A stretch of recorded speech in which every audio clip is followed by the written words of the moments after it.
Bien-aimé, je bénis le Seigneur qui nous accorde encore la grâce de venir avec toi encore aujourd'hui en ce début de cette nouvelle semaine. Je veux encore te parler de la justice de Dieu, ce qui est très important pour toi. Parce que quand tu comprends que, étant chrétien, tu es juste devant Dieu, Dieu te voit en Jésus-Christ. Dieu ne voit pas tes mauvaises actions. Dieu te voit en Jésus-Christ. Et ce que tu parles, c'est ce que Dieu entend. C'est ce que les anges entendent. Voilà pourquoi il est très important que tu connaisses ton identité. Je vais te lire aujourd'hui 2 versets. Je vais te lire quelque chose aujourd'hui dans la parole de Dieu, juste pour te montrer. Parce que la parole de Dieu nous dit quelque chose de très important. Dans 2 Corinthiens, chapitre 1er, il nous dit que aussi vrai que Dieu est fidèle, marque ça, Dieu est fidèle. La parole que nous avons adressée n'a pas été oui et non, car c'est le Fils de Dieu, Jésus-Christ, qui a été prêché pour nous au milieu de vous, par moi et par Sylvain et par Timothée, n'a pas été oui et non, mais c'est oui qui a été en lui. Car, pour ce qui concerne toutes les promesses de Dieu, c'est en Jésus seul qu'est le oui.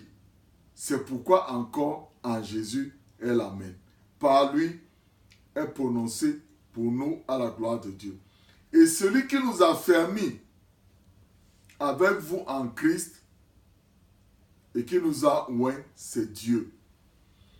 Bien-aimé, il y a 2-3 mots que tu as entendus là. Toutes les promesses de Dieu en Jésus-Christ sont oui et amen. Et de l'autre côté, c'est Dieu qui nous a fermis en Jésus-Christ.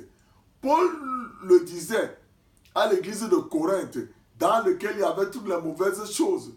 Mais il leur dit, écoutez, c'est Dieu qui vous a fermis. La parole que nous avons prononcée sur vous, cette parole de la grâce, elle est accomplie en Jésus-Christ.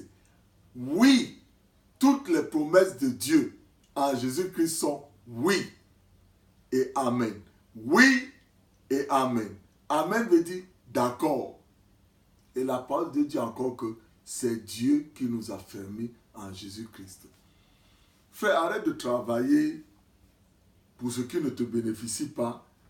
Arrête de travailler pour les choses qui ne te profitent pas. Arrête d'être à l'église ou alors être là, croire que c'est à part tes œuvres que Dieu va te donner quelque chose de bon. Non, c'est en Jésus-Christ. C'est la grâce, la pitié en action de Dieu. La parole de Dieu nous dit très bien dans Romains 5, verset 17 que toutes les mauvaises choses sont arrivées par un seul homme. Mais ceux qui reçoivent l'abondance de la grâce et le don gratuit de la justice de Dieu règnent dans cette vie. Frère, si tu veux régner sur cette situation, il est très important que tu comprennes que ce n'est pas tes capacités. Ce sont les capacités de Jésus-Christ en toi. Et si tu continues à lire ça, tu vas voir qu'ici, là, il dit que « Et lequel nous a aussi donné un sceau. » Il nous a marqué d'un sceau et a mis dans nos cœurs les arches de l'esprit. La force de l'esprit. Le début de l'esprit qui te permet de comprendre. Frère, la parole de Dieu est esprit. Déclare la parole de Dieu sur ta famille. Je continue à dire, arrête de te faire embrouiller par les versets que tu ne comprends pas. Lis 2 Corinthiens 5, versets 17 à 21, c'est ton identité chrétienne. Si tu n'as pas encore accepté Jésus-Christ comme ton sauveur personnel, il est grand temps pour toi. Tu dis, Seigneur Jésus, je te remercie parce que tu es venu dans ce monde pour me sauver. Je t'accepte comme mon sauveur personnel.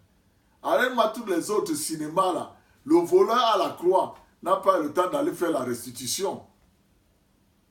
Il a cru en Jésus sur la croix. Il a dit, oui Seigneur, souviens-toi de moi. Donc attention, pas les doctrines erronées qui te font ne pas croire en Jésus. Je prie que le Seigneur te bénisse cette semaine. Parle-lui. Ésaïe 53 et Ésaïe 54. 53, c'est tout ce que Jésus a fait pour toi. Et 54, c'est ta victoire. Que le Seigneur te bénisse cette semaine. Et je te couvre, toi avec ta famille, avec le sang de Jésus qui crie bénédiction. Que le Seigneur te bénisse.